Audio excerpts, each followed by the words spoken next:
Good morning, listeners of Hot Topic and Fresh News. Today, May 2nd, 2024, we're diving into a major political development out of Spain. Prime Minister Pedro Sanchez is facing a critical test in the upcoming Catalan elections. His Socialist Party aims to reclaim control of Catalonia from separatist groups amidst a political landscape fraught with tension. Salvador Illa, leading the Socialist ticket, appears to have a solid lead. However, the stakes are high as failing to secure a majority could force Sanchez into precarious coalitions, potentially with right-wing parties, which might destabilize his government. Additionally, the separatist parties, Esquerra Republicana de Catalunya and Junts, are in a tight race for second place, with Carles Puigdemont of Junts campaigning from France due to legal challenges. The results of these elections will not only shape the regional power dynamics but also have profound implications for national politics in Spain. Stay tuned as we continue to follow this significant story and its implications for both Catalonia and the Spanish government at large. Good morning, everyone. This is Emily, your guide to the day's most pressing news. And I'm David, ready to dive into the details. You're joining us on Hot Topic and Fresh News. If you haven't yet, make sure to subscribe and turn on notifications to stay updated with all our episodes. Straight to the hot topics.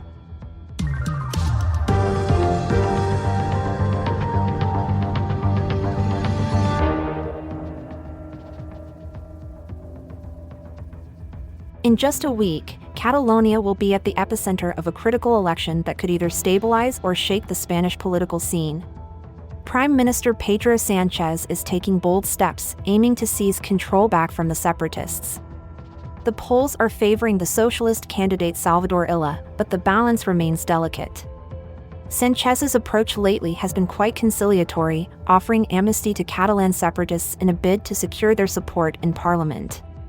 This move, though strategic, has not been without its controversies among his own supporters. How significant is the threat of the separatist parties uniting? Could this really tip the scales against Sanchez? Absolutely, the threat is quite real. If the separatist parties, particularly Esquerra Republicana de Catalunya and Junts, manage to overcome their differences and form a coalition, they could indeed challenge Sanchez's efforts in Catalonia. This would not only be a setback in the regional assembly but could also embolden the separatist movement nationally. Remember, Carles Puigdemont is still a symbolic figure in this movement, and his participation from exile adds another layer of complexity to the situation. And what about the possibility of forming a government with the People's Party? How might that play out for Sanchez? That's a tricky scenario. Aligning with the People's Party could indeed secure the necessary seats for a majority in the Catalan Assembly, but it's a double-edged sword. Junts has already warned that such a coalition would lead them to withdraw their support for Sanchez's government in Madrid. This could block crucial legislation and potentially make his administration untenable.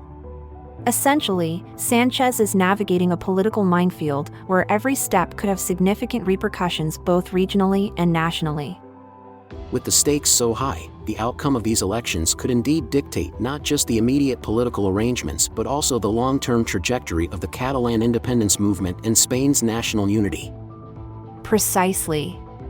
As we move closer to May 12th, all eyes will be on Catalonia and how these political gambles unfold. It's a pivotal moment that could redefine Spanish politics in the coming years. Emily, how significant is Salvador Illa's decision to downplay the amnesty and separatism in his campaign messaging? It's a strategic move, David. Illa is focusing on uniting the electorate and addressing immediate concerns like climate change, which resonates with many voters in Catalonia. By not emphasizing the divisive issues of amnesty and separatism, he's appealing to a broader base, trying to move beyond what he calls a lost decade of separatist politics. And what about the amnesty itself? How is it influencing voter sentiment, especially with the Catalan elections looming? The amnesty is certainly a double-edged sword. While some see it as a necessary step towards reconciliation, it's also a point of contention for voters who feel it might concede too much to separatists. However, participants at Illa's rallies, like Vicente Redon, believe it could mobilize support for the socialists, indicating it might play well with the more moderate segments of the electorate. Turning our focus to Carles Puigdemont, how does his campaign from France and his plans to return impact the political landscape? Puigdemont's presence in the campaign from France and his potential return to Catalonia are highly symbolic. His commitment to end his exile and face the political risks head-on could rekindle separatist sentiments, especially if he regains leadership. It sends a strong message to his supporters that he's not backing down, despite the setbacks from the failed 2017 independence bid. Lastly, what challenges does Puigdemont acknowledge regarding any new independence effort? Puigdemont admits that regaining trust is a major hurdle. He's aware that any new push for independence must be better planned and more strategically executed than before. His acknowledgement that it won't be easy to win back disillusioned voters shows a more cautious and perhaps a more realistic approach to Catalonia's independence ambitions this time around. As the elections draw near, there's a palpable tension regarding the direction Catalonia might take. Columnist Josep Ramonida put it succinctly: will voters be nostalgic for the tumultuous events of 2017, or have they grown weary of the separatist agenda? That's a crucial point. It seems there's a significant shift in the public mood, doesn't it? Indeed, there is. The narrative "we will do it again" that Puigdemont might be tempted to use could potentially backfire. Catalonia has evolved, and there's a sense that revisiting the strategies that led to political upheaval might not be the wisest approach. So, in essence, this election could very much be about moving forward rather than looking back. Precisely, David. It's about determining whether the path ahead involves integration and dialogue within the broader Spanish framework, or if there's still a strong enough desire for independence that could disrupt that trajectory. This election isn't just a local affair, it has national implications that could affect Spain's stability in the years to come. Thanks for tuning into Hot Topic and Fresh News today. We dove deep into the shifting political landscape of Catalonia and the broader implications for Spain. It's been a pleasure having you all with us. Remember to subscribe and activate those notifications so you never miss out on our discussions. Your engagement truly helps us grow, so like, share, and comment. Spread the word in your social circles and let's keep the conversation going. And hey, who knows what exciting topics we'll cover next? Make sure you're always plugged in.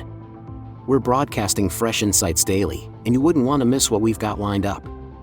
It might just add a little spice to your morning coffee or your commute. We truly appreciate your time and your eagerness to understand the complexities of the world with us. We look forward to bringing you more intriguing stories and insightful discussions in our next episode. Until then, keep those brains hungry and those eyes peeled for more from Hot Topic and Fresh News. Stay in the loop, keep your eyes on the news, our channel's content will amuse.